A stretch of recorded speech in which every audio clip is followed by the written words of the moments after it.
Hey guys, welcome back to my channel, The Math Pad. And what we're going to do is we're going to begin a series of solving of possible questions, and I'm going to do it paper wise. So we're going to start with the most recent, the May-June 2023, and we're going to start with the first variant of paper one. And the paper code we're talking about is 0580. So if that's your paper code, stick around and see how we're going to solve all of these questions. So you're allowed to use the calculator for this paper, as it says in the instructions that you should use the calculator where appropriate. However, if you don't need to use it, you can just easily skip it and just do the calculations mentally as well. So if we start from the first question, it says work out the number of months in 5 years. So we know that in a year we have 12 months. So which means for 5 years, what we will do is we will multiply 5 with 12, which is 60. So we have 60 months in 5 years. If you move on to question 2 says write 3,752 correct with the nearest 10 and the nearest 100. Now, if you remember your place values, this is your units, this is your tens, this is your hundreds, and this is your thousands. So we have to write to the nearest 10, so which means we have to round 52. So 52 will be rounded to 50. Why? Because 52 can either be rounded to 50 or 60. But since 52 is near to 50, that means our answer will be 50 over here. If it was 55 or more than 55, then we would round it to 60. So for the first one, it's going to be 3,750. And in the second case, it's asking us to round to the nearest 100, which means our focus will be on 750. Now 750, excuse me, 750 is, wait, this is for the first one. Our number is 3,752. So 752 is nearer to 700 or 800. That is what we need to figure out. So since it's greater than 750, 750 is right in the middle of 700 and 800. 752 is more than 750, which means it's more near to 800 rather than 700. So 3,800 is our answer for this. Then if we move on to question 3, question 3 is asking that we have to complete the statement, and it says that magazines cost $3.40 each. Rosina has $50 to buy as many magazines as possible. Complete the statement. So what we will do is we will first divide 15 by 3.40. So if we divide 15 by 3.40, 15 divided by 3.4.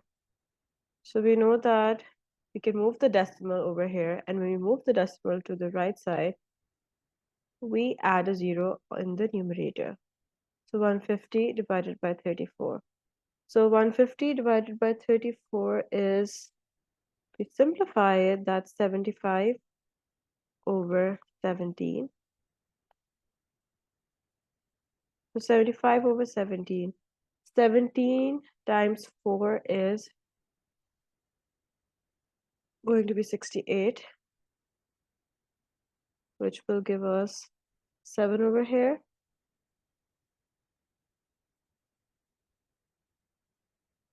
Add a decimal and a 0 over here.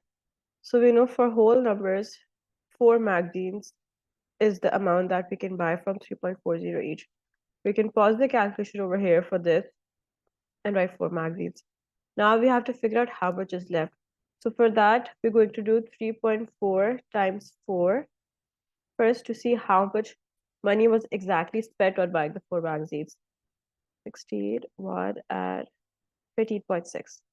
So now we do 15.0 minus 13.6. Carry a 1, so 0 becomes 10. 10 minus 6 is 4.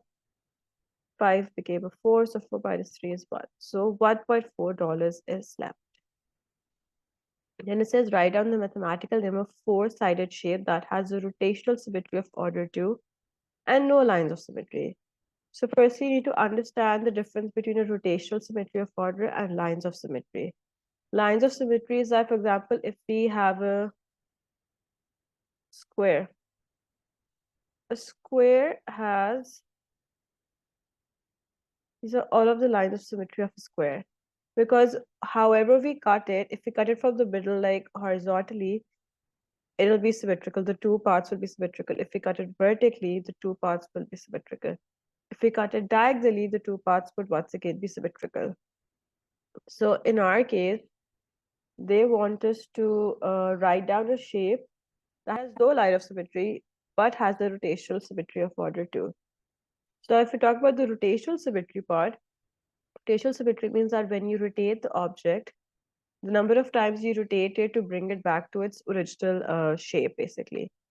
So let's say, look at a parallelogram. So in a parallelogram, if we rotate it once to 90 degrees, it's going to be like this. Then if we rotate it again, it's going to be the same.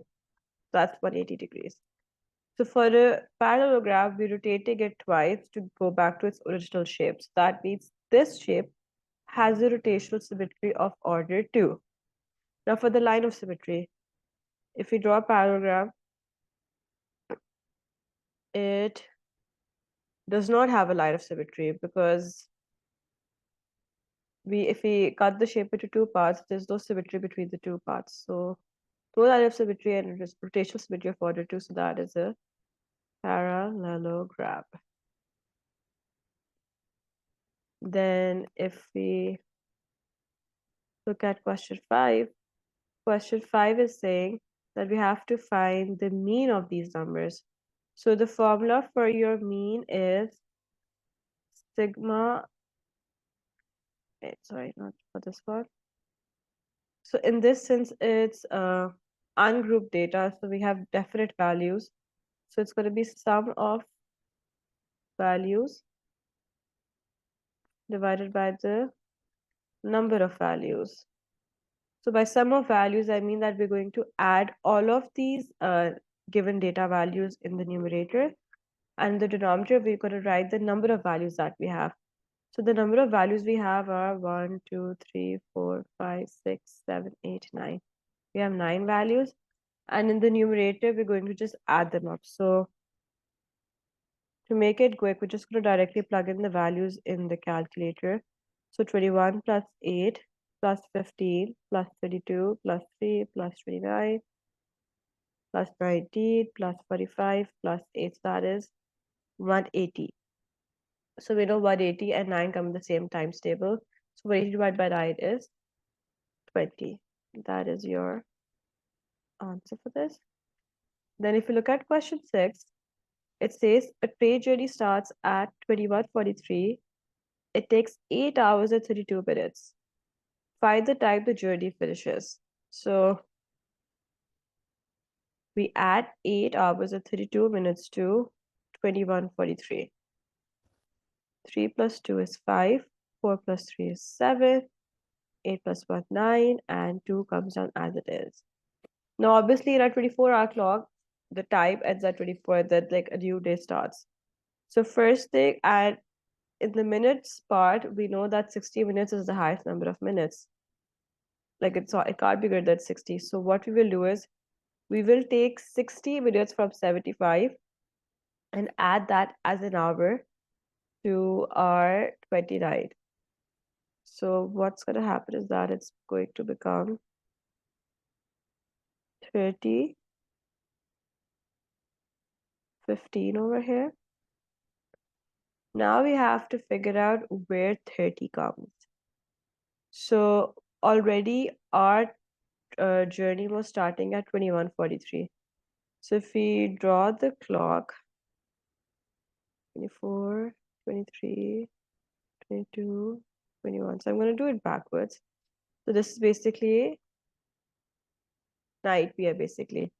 So 43 would be subit over here. So first hour would be 22:43, 23:43, 24:43. So 1, 2, 3, 4, and then 5, 6, 7, 8, 9. 9 hours. So that's gonna be 1,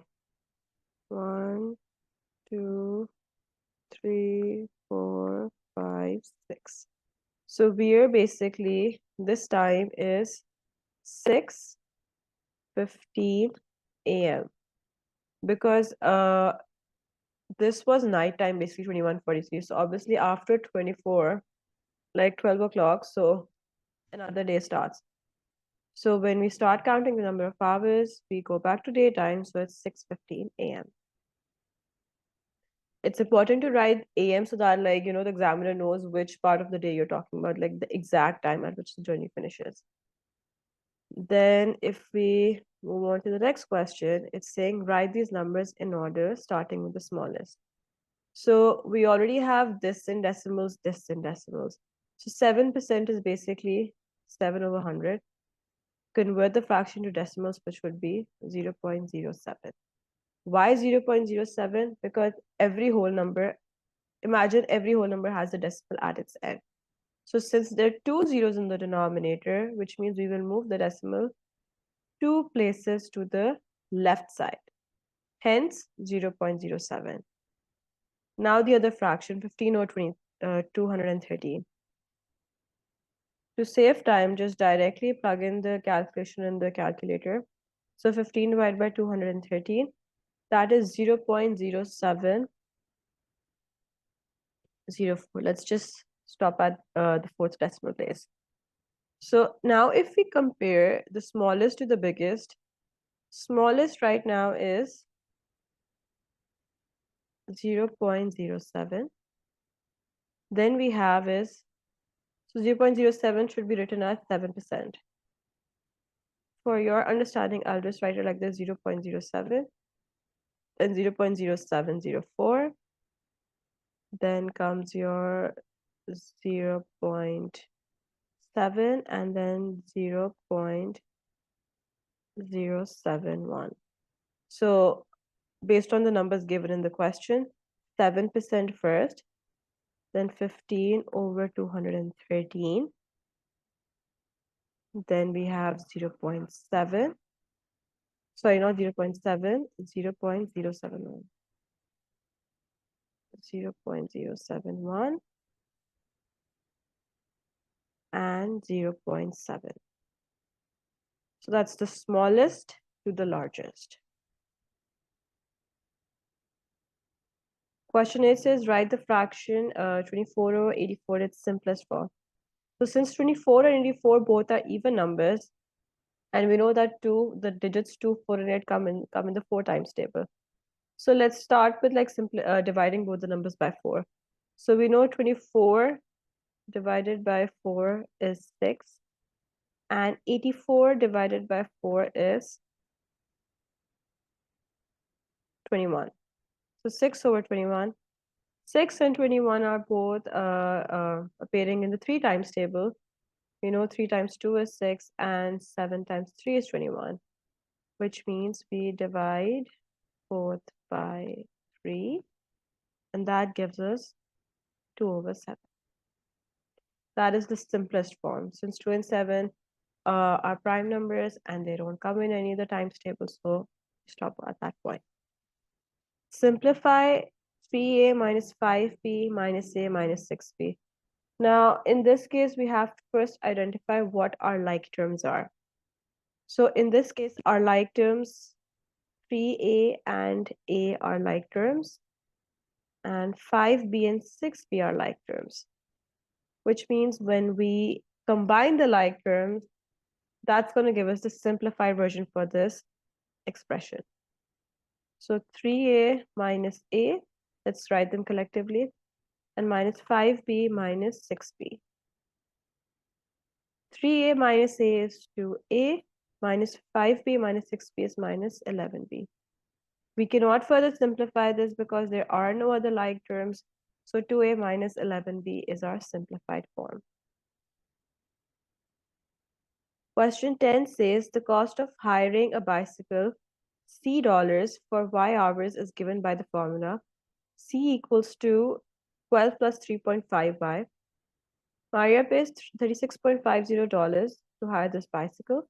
Work out the number of hours she hires the bicycle for.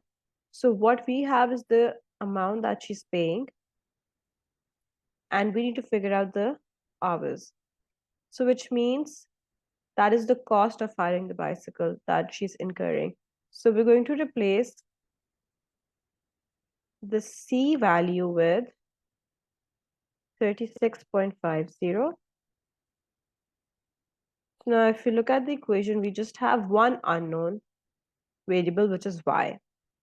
So this is basically similar to solving your two-step equations or multi-step equations in algebra. So first, what we're going to do is we're going to move the 12 to the left-hand side. So when we move 12 to the left-hand side, instead of adding it to 36.50, I will subtract it. So 36.50 minus 12 equals to 3.5y. So when you subtract it, we get 24.50 equals to 3.5y. Now, since 3.5 is getting multiplied to y, so when you move it to the left-hand side, instead of being multiplied, we will divide it by 3.5. So 24.50 divided by 3.5. Just plug it in the calculator to save your time. And that gives us 7. So she is basically paying 36.50 for 7 hours.